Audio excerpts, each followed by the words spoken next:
दशकों की प्रतीक्षा के अंत का समय 16, 17, 18 है।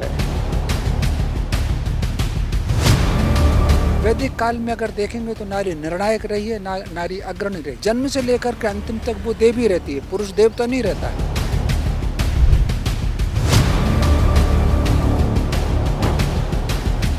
तो निर्णय अभी माननीय प्रधानमंत्री जी ने लिया है, तो निश्चित ही उससे हमारी बहनों में बड़ी उत्साह है।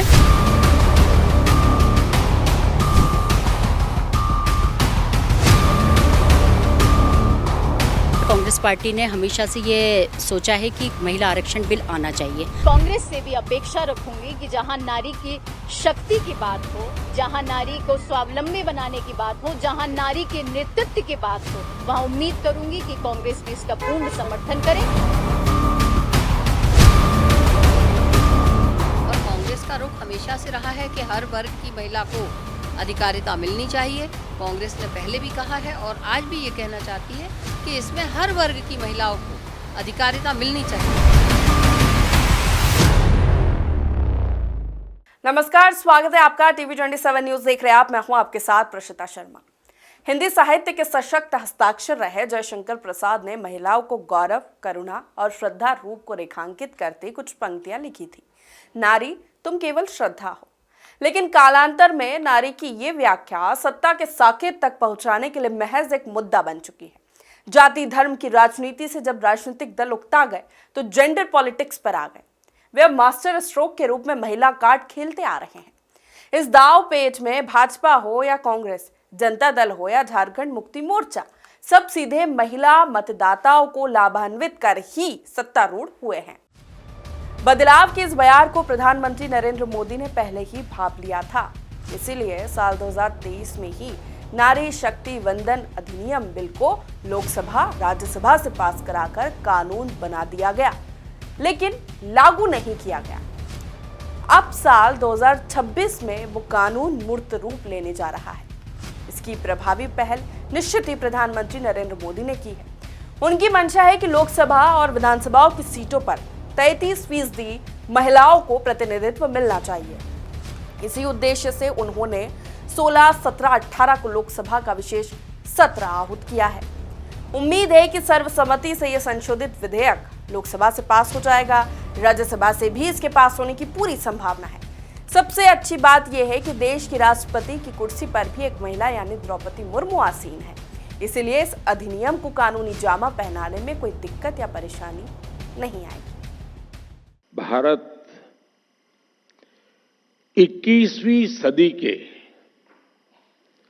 सबसे बड़े निर्णयों में से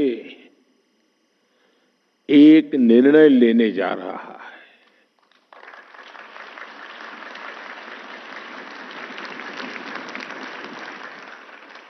मैं बहुत जिम्मेवारी के साथ कह रहा हूं कि 21वीं सदी के महत्वपूर्ण निर्णयों में से एक महत्वपूर्ण निर्णय यह है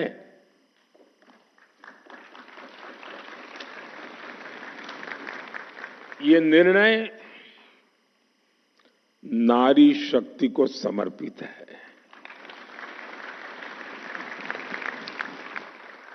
नारी शक्ति वंदन को समर्पित है। हमारे देश की संसद एक नया इतिहास रचने के करीब है। एक ऐसा नया इतिहास जो अतीत की संकल्पनाओं को साकार करेगा, जो भविष्य के संकल्पों को पूरा करेगा। एक ऐसे भारत का संकल्प जो समता मूलक हो, जहां सामाजिक न्याय केवल एक नारा न हो, लेकिन हमारी कार्य संस्कृति का, हमारे वर्क कल्चर का, हमारी निर्णय प्रक्रिया का स्वाभाविक हिस्सा हो। नारी शक्ति वंदन अधिनियम 2023 संविधान का 106वां संशोधन अधिनियम बना था, जो सितंबर 2023 में पारित होकर एक ऐतिहासिक कानून बना, जो लोकसभा और राज्यसभा विधानसभाओं में महिलाओं के लिए 33% यानी 1/3 सीटें आरक्षित करता है। इसका उद्देश्य राजनीति में महिलाओं की भागीदारी बढ़ाना है। ये परिसीमन और नई जनगणना के हिसाब से 2034 से लागू होना था, लेकिन अब प्रधानमंत्री नरेंद्र मोदी के संदेश और 16 अप्रैल से चलने वाले लोकसभा के स्पेशल सेशन से साफ है कि इसको 2029 लोकसभा चुनाव से ही लागू कर दिया जाएगा। 2029 से 33% आरक्षण लागू करने की सरकार की पूरी तैयारी है। इस संशोधन बिल को कैबिनेट की मंजूरी मिल चुकी है। 16 से 18 अप्रैल 2026 के बीच संसद का विशेष सत्र है। सत्र में परिसीमन और जनगणना के नियमों में संशोधन होगा। अब जनगणना का इंतजार नहीं किया जाएगा। 2011 के आंकड़ों के आधार पर परिसीमन करने का प्रस्ताव है। महिलाओं को शीघ्र प्रतिनिधित्व देने पर जोर दिया जा रहा है। लोकसभा में सीटों की संख्या बढ़कर इससे 816 तक हो सकती है। महिलाएं जो देश की आधी आबादी है, जो अपने हक की लड़ाई सदियों से लड़ रही है, चाहे खुद को सशक्त बनाने की लड़ाई हो या समाज सुधार में अपनी भागीदारी, राजनीति में अपने प्रतिनिधित्व की।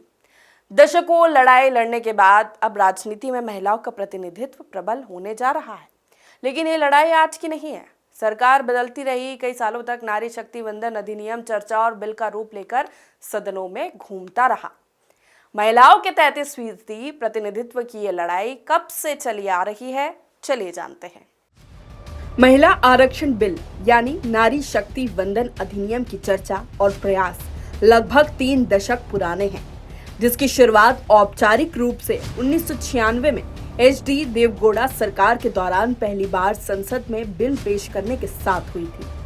इसके बाद 1998, 1999, 2002, 2003 और 2008 में इसे कई बार पेश किया गया, लेकिन आम सहमति न बनने के कारण ये पास नहीं हो सका।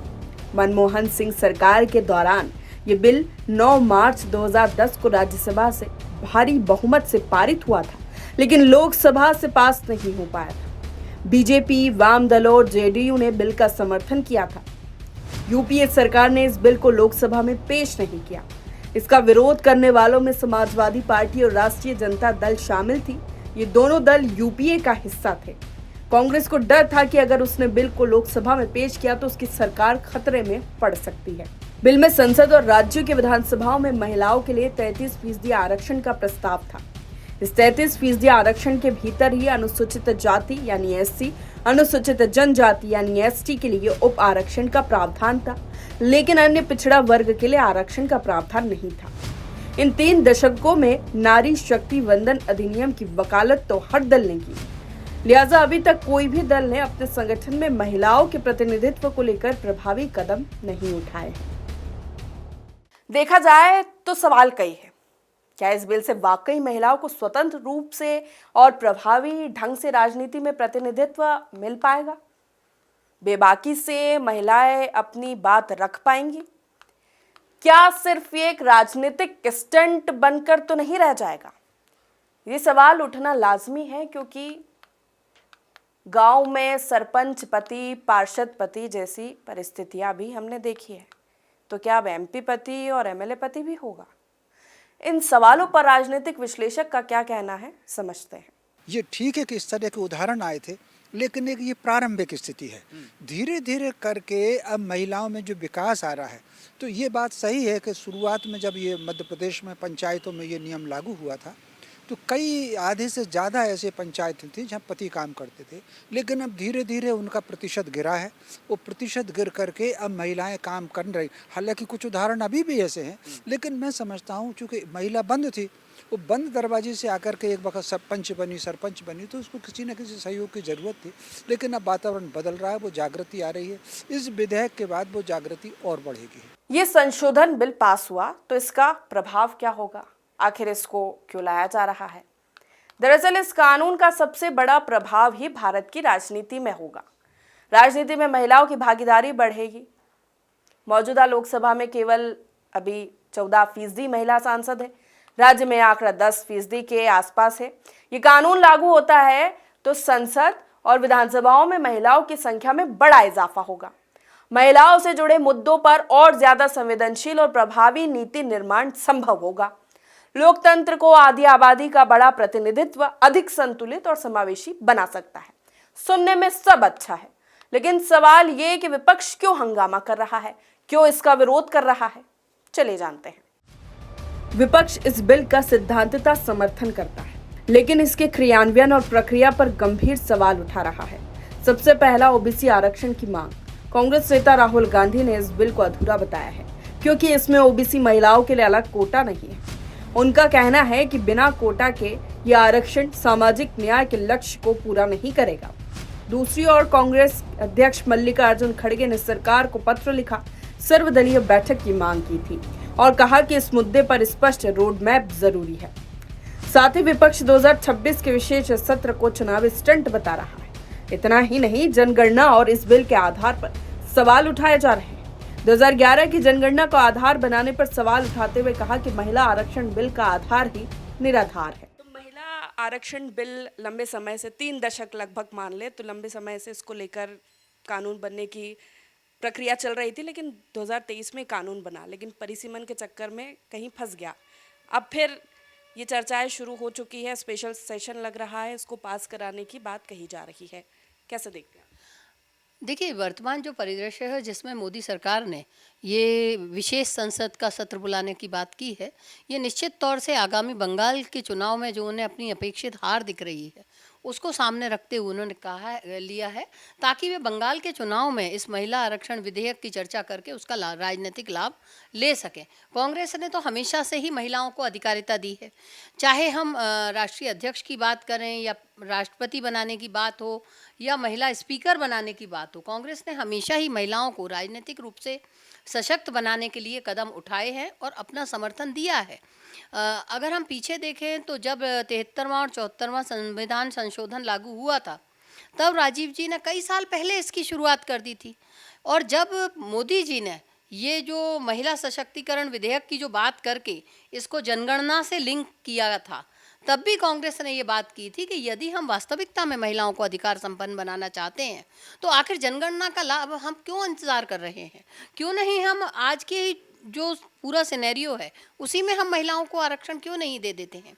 लेकिन मोदी जी हमेशा हर चीज़ को केवल और केवल राजनीतिक नज़रिए के चश्मे से देखते हैं। जैसे कि आपने कहा, पश्चिम बंगाल चुनाव को देखते हुए निश्चित ये सवाल भी उठ रहा है कि स्पेशल सेशन तो कभी भी लग सकता था, लेकिन अभी क्यों? लेकिन अगर इस तरह की अगर सिनेरियो देखा जाए तो 23 के बाद 24 में लोकसभा चुनाव भी हुए, कई राज्यों में चुनाव भी हुए। अगर इस तरह देखा जाए तो ये पहले भी किया जा सकता था, अगर चुनाव से इसको जोड़ा जाए। निश्चित तौर से ये पहले भी किया जा सकता था, और इसमें विधेयक में जो कांग्रेस की हमेशा मांग रही कि इसमें पिछड़े वर्ग की महिलाओं का स्थान भी होना चाहिए, तो पूरा का पूरा एक पूरा खाका बनाया जाना चाहिए था कि किस तरीके से वे महिलाओं को आरक्षण देना चाह रहे हैं, किस तरह से वो आरक्षण प्रारंभ किया जाएगा, सभी वर्गों की महिलाओं के आरक्षण का उसमें कैसे समावेश किया जाएगा, ये सब पूरा बनाकर संसद में रखना चाहिए था। भले ही महिलाओं को उन्होंने एक झुंझुना पकड़ाया और ये दिखाया कि हम जनगणना के साथ इसका लाभ आपको देंगे,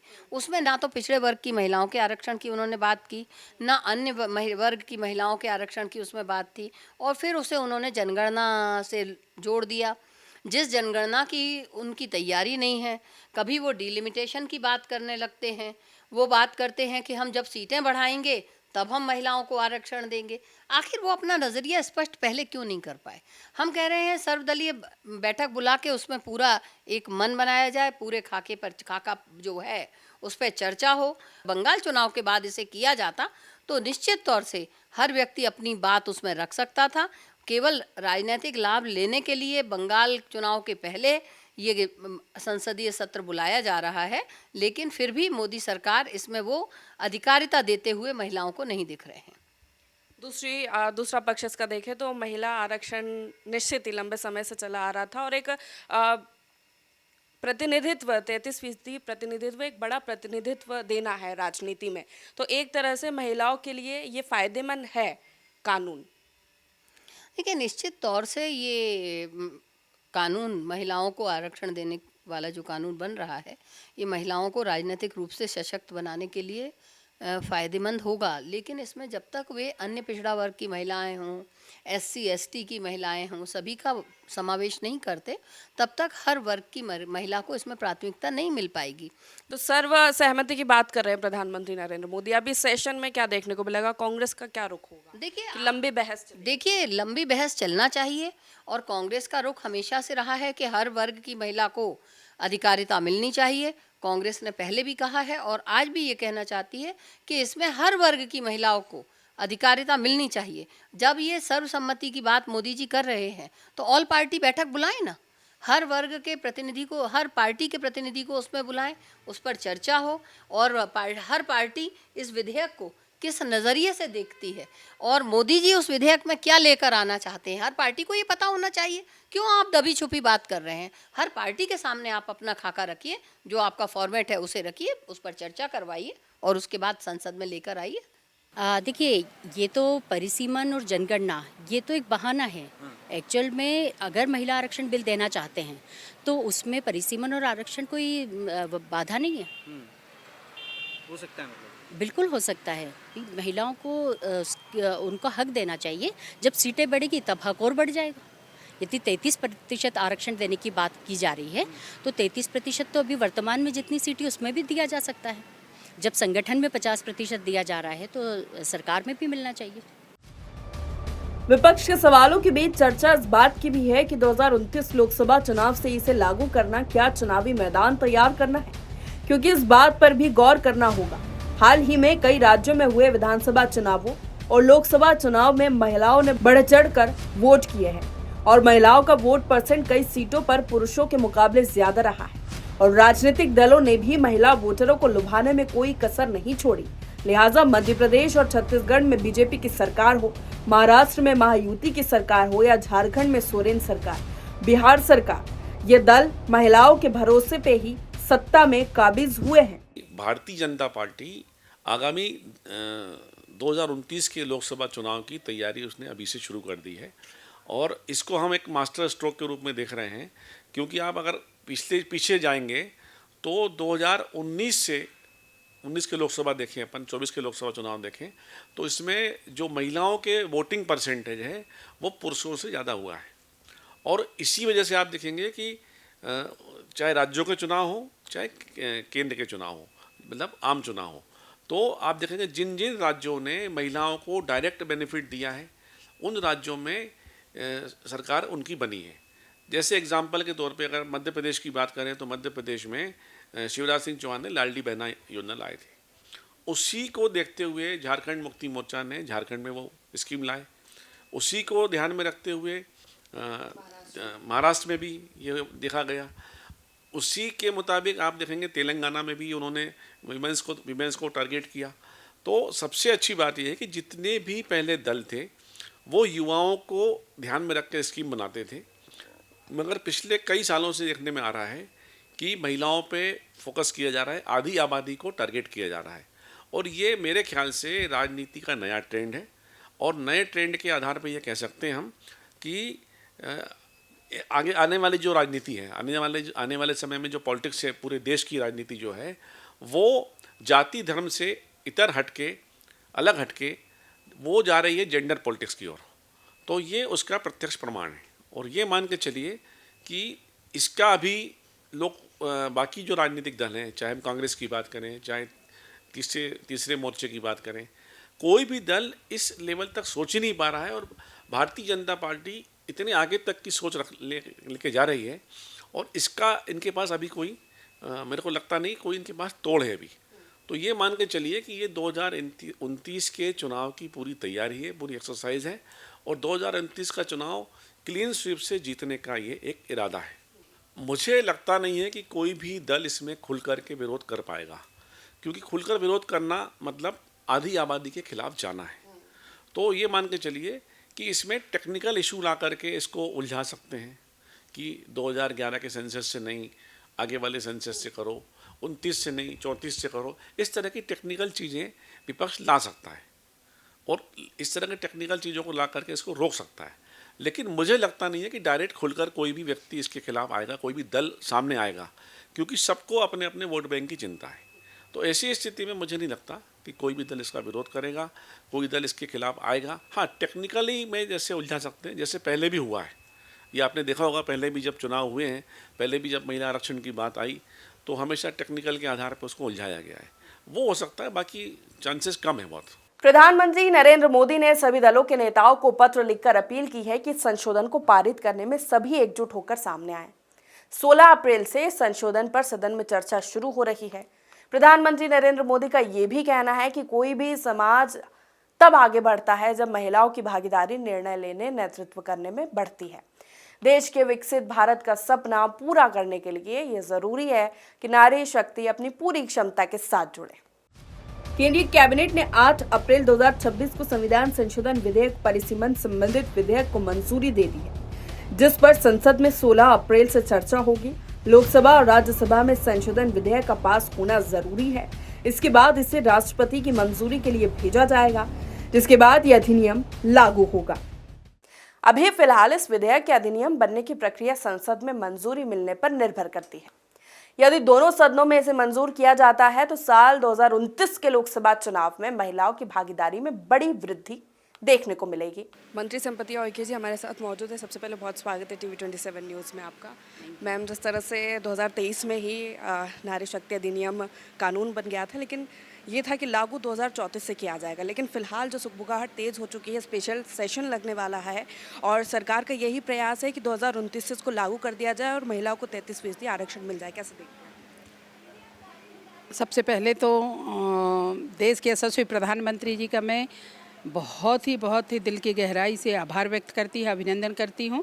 और मैं नहीं, पूरे देश की बहनें माननीय यशस्वी प्रधानमंत्री की सोच, जिस तरीके से बहनों के प्रति, चाहे वो राजनीतिक हो, सामाजिक हो, आर्थिक क्षेत्र हो, हर क्षेत्र में उन्होंने बहुत बारीकी से बहनों का ध्यान रखते हुए बहनों का सम्मान बढ़ाया। और आज की स्थिति में विशेष सत्र बुला करके 16, 17, 18 को 33% आरक्षण पे चर्चा, ये बहुत बड़ी बात है। इस आरक्षण के बारे में लगातार तत्कालीन सरकार कांग्रेस की थी, उन्होंने भी बहुत विचार विमर्श किया, चर्चा किया, किंतु बिल पास नहीं किए। उसका कारण है कि साहस की कमी, सोच की कमी। प्रदेश के यशस्वी प्रधानमंत्री जी ने जो सोच लेते हैं वो करके दिखाते हैं, जो कहते हैं वो करते हैं और दृढ़ इच्छा के धनी है, साहस है। और वो साहस मैं नहीं कह रही हूँ, एक नारी शक्ति कह रही है। और ये बहुत बड़ी उन्होंने निर्णय लिया और बहनों को 33% आरक्षण दे करके बहनों को मुख्य धारा से जोड़ करके मुख्य निर्णय में सहभागिता बना करके और देश की दिशा और देश की दशा तय जहाँ पे होती है, उस कानून बनाने के उस मंदिर में बहनें बैठेंगी तो निश्चित ही एक अच्छी सोच लेकर के जो भी कानून बनेगा तो निश्चित ही वो नीचे स्तर तक जाएगा और उसका लाभ हमारे सभी तबके के महिलाओं की भागीदारी बढ़ेगी, प्रतिनिधित्व बढ़ेगा और प्रभावी ढंग से महिलाओं से जुड़े मुद्दे उठेंगे। लेकिन विपक्ष कई तरह के सवाल उठा रहा है, कानून को लेकर भी कह रहा है कि ये जो बिल है वो अधूरा है। राहुल गांधी का कहना है कि ओबीसी को लेकर भी इसके अंदर आरक्षण होना चाहिए। खड़गे जी कह रहे हैं कि सर्वदलीय बैठक बुलाई जाए, सभी दलों को समझाया जाए किस तरह का मसौदा है, ये सिर्फ चुनावी स्टंट है। देखिए, देश की जनता विपक्षियों को बहुत मौका, बहुत अवसर दिए और हमारी बहनों में भी बहुत एक आशा भरी निगाहें से देख रही थी कि जब ये सरकार इतनी लंबे समय से सरकार में रहे, सत्ता में रहे, तो हमारी बहनों के लिए अच्छे एक्ट बनेंगे, गरीबों के लिए अच्छे एक्ट बनेंगे, किसानों के लिए अच्छे एक्ट बनेंगे, मजदूरों के लिए अच्छे एक्ट बनेंगे। किंतु हुआ क्या? कुछ नहीं। इसलिए मैंने कहा कि 30 सालों से लगातार चर्चा हुई पर सिर्फ चर्चा ही रहा। प्रदेश के यशस्वी प्रधानमंत्री जी ने 2014 में बने, 2014 में बने, तब से आप देख पा रहे होंगे कि लगातार हमारी बहनों का सम्मान में सम्मान करते रहे। बहनों के लिए जनधन खाता खुलवाए, बहनों के लिए, बेटियों के लिए योजना बनाए, बेटी बचाओ बेटी पढ़ाओ। और इसके अलावा आज स्व सहायता समूह के माध्यम से बहनों को जोड़ने का काम किए, जिससे हमारी बहनों की आर्थिक स्थिति मजबूत हो।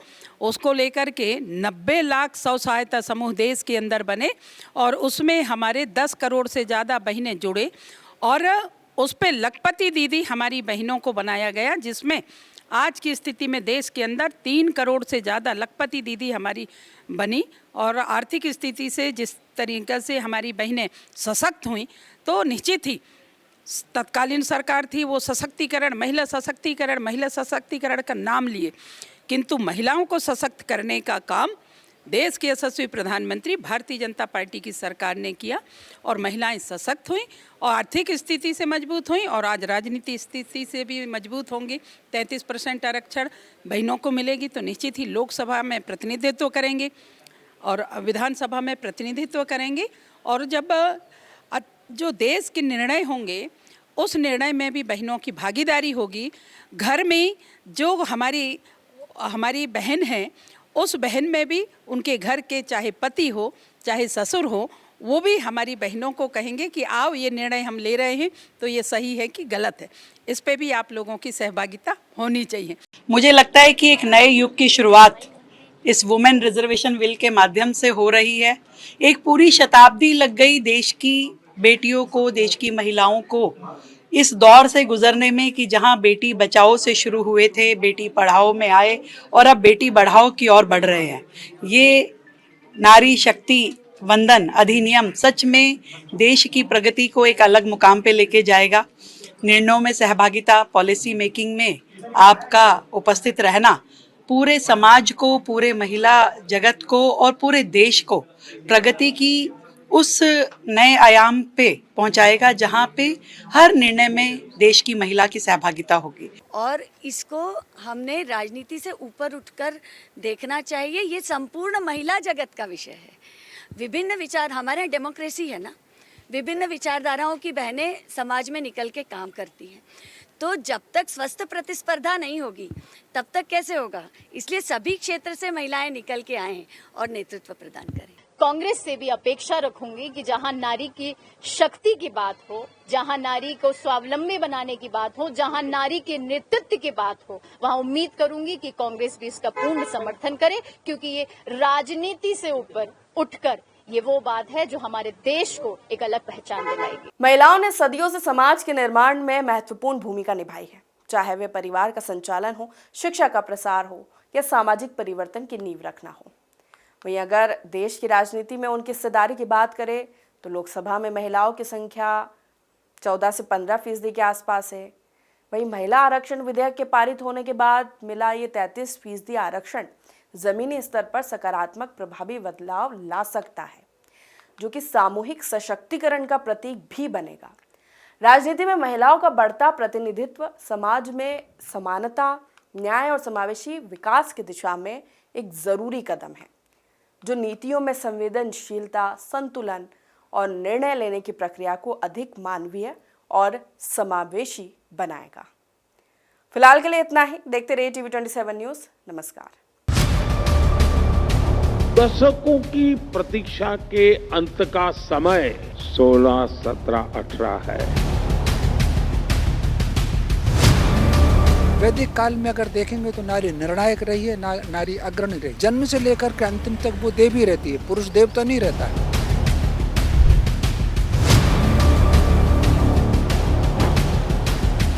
तो निर्णय अभी माननीय प्रधानमंत्री जी ने लिया है, तो निश्चित ही उससे हमारी बहनों में बड़ी उत्साह है।